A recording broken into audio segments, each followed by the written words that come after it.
شکریہ، جزاکم اللہ۔ ڈاکٹر عظمت صاحب ہیں، یہ کہتے ہیں کہ الحمدللہ میرے ساتھی نے 4 مہینے پہلے اسلام قبول کیا ہے اور عمل کی کوشش کرتے ہیں، پر دنیا کے سامنے اقرار کی ہمت نہیں رکھتے ہیں، یہاں تک کہ نماز تک گھر پہ پڑھتے ہیں، میرے علاوہ کسی کو کچھ نہیں بتایا ہے۔ دعا کے علاوہ میں ان کی مدد کس طرح کر سکتا ہوں؟ دیکھیے، اللہ پر چھوڑ دیجئے اس بات کو کہ ان کے حالات سچ مچ ایسے ہیں یا نہیں ہیں کہ وہ اظہار کر سکیں۔ مسلمانوں کی ایسی پوزیشن نہیں ہے کہ ان کے وہ جن آزمائشوں میں پھنس جائیں گے مسلمان ان آزمائشوں میں مدد کر سکیں۔ یہ بڑی کمزوری کی بات ہے، بڑی کمی ہے، بہت بڑا جرم ہے، لیکن بہرحال حقیقت یہی ہے۔ اور ایسے حالات کے اندر اللہ نے بھی اجازت دی ہے اس کی۔ قرآن شریف میں 2 جگہ تذکرہ ہے خفیہ ایمان کا۔ ایک جگہ سورہ مومن میں یہ بات بڑے ایک چھوٹا سا فقرہ کہہ کر وہاں پر اس آیت کے اندر نکل گئے ہیں کہ تم ایمان اپنے ایمان کو چھپائے ہوئے تھا، وہ مومن، وہ مومن تھا۔ یہ سورہ مومن میں اس کا ذکر ہے، اس کے نام پہ اللہ نے سورت کا نام رکھا، اور 2.5 رکوع میں اس کی فضیلت کا ذکر ہے۔ حضرت موسیٰ کے ساتھ نہیں نکلا، اس نے ہجرت نہیں کی، لیکن حضرت موسیٰ کے قتل کے شہادت کے منصوبے بنتے تھے تو ان کو سیبوٹاژ کرتا تھا، توحید و آخرت کی دعوت دیا کرتا تھا۔ اللہ کی نظر میں اس کا ایمان بہت اونچا تھا، خفیہ تھا، تو ظاہر ہے کہ نمازیں نہیں پڑھتا ہوگا وہ، اور باقی جو شریعت کے اعمال کے اوپر کھلے عام عمل کر ہی نہیں سکتا ہوگا۔ آپ کہہ سکتے ہیں کہ پچھلی شریعتوں کی بات ہے، لمبی بحث ہے کہ پچھلی کی بات قابل عمل ہے یا نہیں ہے، لیکن میں آپ کو شریعت محمدی کی میں بات بتاؤں۔ صلح حدیبیہ کے موقع پر جب صلح ہوئی اور وہاں سے واپسی ہوئی، اور صلح حدیبیہ کے موضوع پہ بہت کچھ کہا گیا ہے اور بہت کچھ لکھا گیا ہے، مجھے حیرت ہوتی ہے کہ جو اصل وجہ ہے اس کا تذکرہ سننے میں نہیں آتا۔ واپسی کی وجہ کیا تھی؟ کیوں واپس کیا گیا؟ واپسی کی وجہ قرآن نے بیان کی ہے، معلوم نہیں کیوں اس کا تذکرہ نہیں ہوتا۔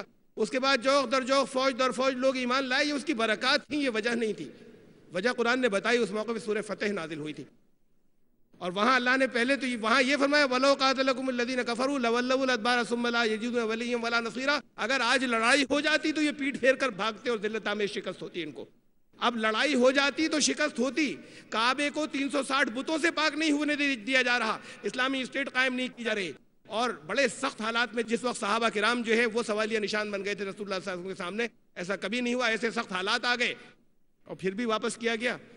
اسی وقت جو سورت نازل ہوئی تھی اس میں وجہ بتائی گئی تھی وَلَوْلَا رِجَالٌ مُؤْمِنُونَ وَنِسَاءٌ مُؤْمِنَاتٌ لَمْ تَعْلَمُوهُمْ أَن تَطَؤُوهُمْ تُصِيبَكُم مِّنْهُمْ مَعَرَّةٌ بِغَيْرِ علم۔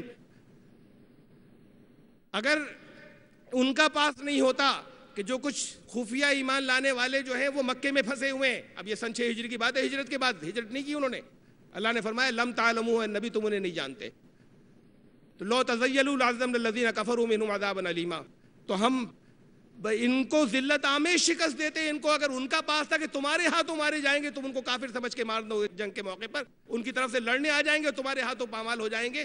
وہ چند لوگ اللہ کے نزدیک ان کا ایمان اتنا اونچے درجے کا تھا، اتنا معتبر تھا، چند لوگ تھے جو ہجرت کر کے نہیں آئے تھے کہ اسلامی اسٹیٹ ان کی وجہ سے قائم نہیں ہونے دی گئی۔ تو ایسا ایمان، خفیہ ایمان بھی اللہ کے نزدیک بعض کا بہت معتبر ہو سکتا ہے۔ اب یہ اللہ جانے ان کے اور اللہ کے بیچ میں ہے کہ ان کے حالات کب تک ایسے ہیں۔